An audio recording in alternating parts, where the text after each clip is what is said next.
ಗ್ರಾಮದ ಬೀದಿ ನಾಯಿಗಳ ದಾಳಿಗೆ 4 ಕುರಿಗಳು ಬಲಿ. ಈದರೆ ಪ್ರಕಾಶ್. ಹಲವು ಕುರಿಗಳಿಗೆ ಗಂಭೀರ ಗಾಯ. ಶಿಡ್ಲಘಟ್ಟ ತಾಲೂಕಿನ ವರದನಾಯಕನಹಳ್ಳಿ ಗ್ರಾಮದಲ್ಲಿ ಬೀದಿ ನಾಯಿಗಳ ದಾಳಿಯಿಂದ 3 ಕುರಿಗಳು ಸಾವನ್ನಪ್ಪಿ ಇನ್ನು 3 ಕುರಿಗಳು ಗಂಭೀರವಾಗಿ ಗಾಯಗೊಂಡಿರುವ ಘಟನೆ ಗುರುವಾರ ತಡರಾತ್ರಿ ನಡೆದಿದೆ. ಈ ಘಟನೆ ಗ್ರಾಮದಲ್ಲಿ ಆತಂಕದ ವಾತಾವರಣ ನಿರ್ಮಿಸಿದ್ದು, ಬೀದಿ ನಾಯಿಗಳ ಹಾವಳಿ ನಿಯಂತ್ರಣಕ್ಕೆ ಕ್ರಮ ಕೈಗೊಳ್ಳಬೇಕು.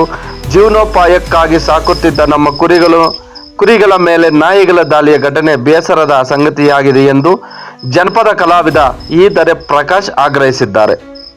ನಂದಗುಡಿ ಬಳಿ ನಡೆಯುವ ಇಂಡಿಗಿನಾಲ ಸಂತೆಯಲ್ಲಿ 60,000 ಬೆಲೆ ಬಾಳುವ ಕುರಿಗಳು ತರಲಾಗಿತ್ತು.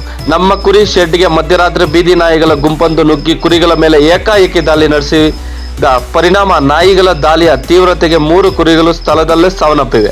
ಇನ್ನುಳಿದ 4 ಕುರಿಗಳು ತೀವ್ರವಾಗಿ ಗಾಯಗೊಂಡಿದ್ದು, ಅವುಗಳಿಗೆ ಅಬ್ಲೂಡು ಪಶು ಆರೋಗ್ಯ ಕೇಂದ್ರದ ಡಾಕ್ಟರ್ ಮುನಿಕೃಷ್ಣ ಅವರಿಂದ ಚಿಕಿತ್ಸೆ ಕೊಡಿಸಲಾಗಿದೆ. ತಡರಾತ್ರಿ ಕುರಿ ಶೆಡ್ಗೆ ನುಗ್ಗಿ ಕುರಿಗಳ ಮೇಲೆ ದಾಳಿ ಮಾಡುತ್ತಿದ್ದ ಶಬ್ದ ಕೇಳಿಸಿಕೊಂಡು ಅಲ್ಲಿಗೆ ಹೋಗಿ ನಾನು ನನ್ನ ಪತ್ನಿ ಸರಸ್ವತಿ ನೋಡಿದಾಗ ಕುರಿಗಳು ರಕ್ತದ ಮಡುವಿನಲ್ಲಿ ಬಿದ್ದಿರುವುದನ್ನು ಕಂಡು ಬೆಚ್ಚಿ ಬೀಳುವಂತಾಯಿತು. ತಕ್ಷಣವೇ ಒಳಗಿದ್ದ ನಾಯಿಗಳನ್ನು ಹೊರಗೆ ಓಡಿಸಲಾಯಿತು.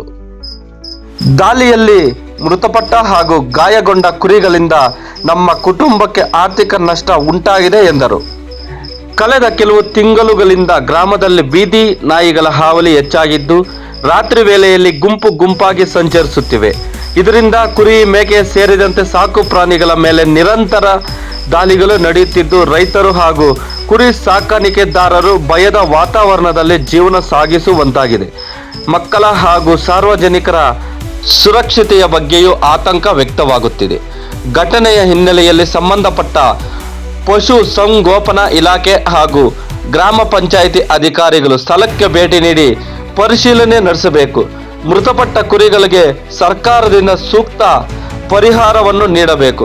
ಜೊತೆಗೆ ಗ್ರಾಮದಲ್ಲಿ ಹೆಚ್ಚುತ್ತಿರುವ ಬೀದಿ ನಾಯಿಗಳ ಹಾವಳಿಯನ್ನು ನಿಯಂತ್ರಿಸಲು ಸಂಬಂಧಪಟ್ಟ ಅಧಿಕಾರಿಗಳು ತುರ್ತು ಕ್ರಮ ಕೈಗೊಂಡು ಇಂತಹ ಘಟನೆಗಳು ಮರುಕಳಿಸದಂತೆ ಪರಿಣಾಮಕಾರಿ ಕ್ರಮ ಕೈಗೊಂಡು ಶಾಶ್ವತ ಪರಿಹಾರ ಕಲ್ಪಿಸಬೇಕು ಎಂದು ಒತ್ತಾಯಿಸಿದ್ದಾರೆ.